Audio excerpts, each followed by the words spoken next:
వ్యక్తి చిన్నతనం నుంచి బాగా కష్టపడి ఎన్నో కోట్లు సంపాదించాడు. అతడు చివరి దశకు చేరుకున్నాడు. అతనికి 3 కొడుకులున్నారు.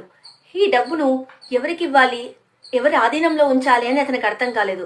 మీకు ఒక పరీక్ష పెడతాను, మీకు ప్రతి ఒక్కరికి 100 రూపాయలు ఇస్తాను, సాయంత్రం కల్లా ఏదైనా సరే ఆ 100 రూపాయలతో కొని ఈ గదంతా నింపాలి అని చెప్పాడు. సరే అని 3 వెళ్లారు. అప్పుడు పెద్ద కొడుకు వచ్చాడు సాయంత్రం. నాన్న నేను గడ్డి మోపు తీసుకొచ్చాను అని చెప్పి రూమ్ లో వేశాడు. అది మొత్తం రూమ్ నిండలేదన్నమాట. ఇది కాదు అన్నాడు. సరే తర్వాత అతను వచ్చి నాన్న నేను పత్తి తీసుకొచ్చాను అని చెప్పి రూమ్ అంతా నింపేశాడు. కానీ అది కూడా రూమ్ అంతా నిండలేదు. మూడో వ్యక్తి వచ్చాడు.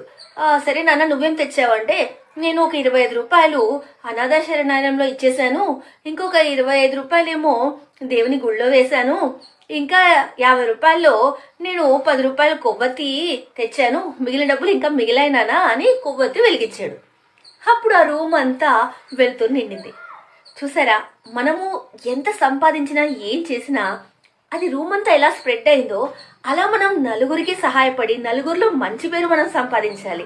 అంతేకాని సంపాదించిందంతా ఏం చేసుకుంటాం చెప్పండి? అది ఎవరికైనా ఒకరికి ఉపయోగపడాలి కదా. ఉపయోగపడేలా సంపాదించండి, దాని ద్వారా మంచి పేరు తెచ్చుకోండి. ఓకే.